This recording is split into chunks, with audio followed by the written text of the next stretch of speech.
देखो हमारे पास electricity chapter में एक इम्पॉर्टेंट टॉपिक है कि on what factor does the resistance of a conductor depend, कि ऐसे कौन कौन से फैक्टर हैं जिनमें जो है resistance of a conductor depend करती है। ठीक है, इसको आप टॉपिक बोल सकते हैं, एक पर्टिकुलर क्वेश्चंस भी बोल सकते हैं। तो अब देखो, इसको हम यहाँ से स्टार्ट कर सकते हैं। जब हमने ये सारे टॉपिक पढ़े थे ना रेजिस्टेंस, तो उसमें हमने रेजिस्टेंस ऑफ ए कंडक्टर करके एक टॉपिक पढ़ा था और वहाँ पे हमारे पास एक फार्मूला आया था। क्या फार्मूला था? उससे हम डायरेक्ट क्वेश्चन को तो हम लिखेंगे वी नो रेजिस्टेंस आर। इसका फॉर्मूला क्या था हमारे पास? रो एल अपॉन ए। ये रो क्या था वहाँ पे? रजिस्टिविटी थी, और एल क्या था?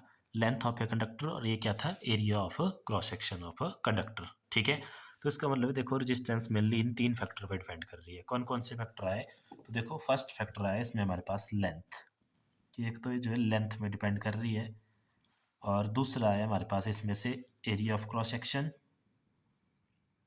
एरिया ऑफ क्रॉस सेक्शन, और तीसरा है हमारे पास इसमें रजिस्टिविटी रो। ठीक है, रजिस्टिविटी। और एक और फैक्टर होता है हमारे पास इंपॉर्टेंट फैक्टर जिस पे रेजिस्टेंस डिपेंड करती है, वो है हमारे पास टेम्परेचर। ठीक है, टेम्परेचर में भी आपकी किसी भी कंडक्टर की रेजिस्टेंस डिपेंड करती है। वे कैसे कैसे करती है देखते हैं हम one by one. Temperature T.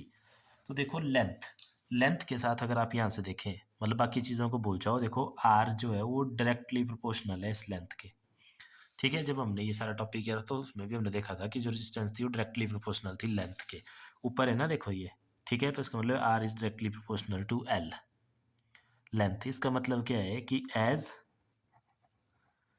Length increase resistance also increase, resistance also increase. कि अगर आपकी लेंथ इंक्रीज होगी तो रेजिस्टेंस भी इंक्रीज होगी, और अगर लेंथ डिक्रीज होगी कंडक्टर की तो रेजिस्टेंस भी उसकी डिक्रीज होगी। ठीक है, नेक्स्ट है एरिया ऑफ क्रॉस सेक्शन। तो एरिया ऑफ क्रॉस सेक्शन देखो नीचे है, तो अगर यहाँ पे प्रोपोर्शनलिटी में चेक करें तो ये इनवर्सली प्रोपोर्शनल आ रहा है 1/a। आर इज इनवर्सली, ए नीचे है देखो, तो 1/a। इनवर्सली प्रोपोर्शनल का मतलब होता है कि अगर एरिया बढ़ेगा, एरिया ऑफ क्रॉस सेक्शन बढ़ेगा, तो रेजिस्टेंस कम होगी। इसमें आप लिख सकते हैं as area of cross section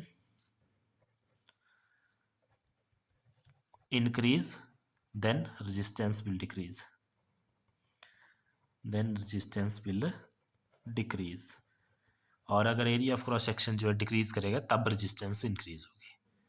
ठीक है, और नेक्स्ट फैक्टर है हमारे पास रजिस्टिविटी। तो रजिस्टिविटी पे भी डायरेक्ट बिल्कुल इसके आगे ना ऊपर, तो डायरेक्टली प्रोपोर्शनल होती है रजिस्टिविटी। अब रजिस्टिविटी क्या होती है? सबसे पहले तो देखो ये समझनी है। तो रजिस्टिविटी होती है उन जो भी मटेरियल है हमारे पास जिसका वो कंडक्टर बना हुआ है, उसकी ये प्रॉपर्टी होती है। ठीक है, और ये मटेरियल टू मटेरियल डिपेंड करती है। तो इसका मतलब ये है, जैसे मान लो दो हमारे पास कोई कंडक्टर है, जैसे मान लो एक कॉपर का है और एक आपके पास आयरन है। ठीक है, तो इसमें जो है रजिस्टिविटी इसकी कम होती है और इसकी रजिस्टिविटी जो है ज़्यादा होती है। कॉपर की कम होती है, आयरन की ज़्यादा होती है। ठीक है, ये पूरे मटेरियल के लिए, मतलब जैसे पूरी वायर बनी होगी ना, उसके लिए रजिस्टिविटी की एक ही वैल्यू होगी, चाहे उसकी लेंथ जो मर्जी हो, उसका एरिया जो मर्जी हो। आयरन की वैसे कॉपर की। तो कॉपर की रजिस्टिविटी कम तो रेजिस्टेंस भी कम, आयरन की रजिस्टिविटी ज़्यादा तो उसकी रेजिस्टेंस भी ज़्यादा। मतलब जिस मटेरियल की रजिस्टिविटी कम होगी उसका रेजिस्टेंस भी कम होगा, और जिसकी रजिस्टिविटी ज़्यादा होगी उसका रेजिस्टेंस भी ज़्यादा होगा। तो थर्ड फैक्टर आ गया ये। और नेक्स्ट फैक्टर है हमारे पास इसमें टेम्परेचर। तो जो रेजिस्टेंस है आपका टेम्परेचर के भी डायरेक्टली प्रोपोर्शनल होता है। जैसे जैसे टेम्परेचर बढ़ता है वैसे वैसे आपकी जो है रेजिस्टेंस भी बढ़ती है। ठीक है, तो ये थे इसके मेनली 4 फैक्टर। बाकी ये सारी चीज़ें हमने एक डिटेल वीडियो में पढ़ी हुई है, अगर आपने वो नहीं देखी है तो उसको जाके भी देख लें, उसका लिंक डिस्क्रिप्शन में है। तो इस वीडियो में इतना ही, थैंक यू।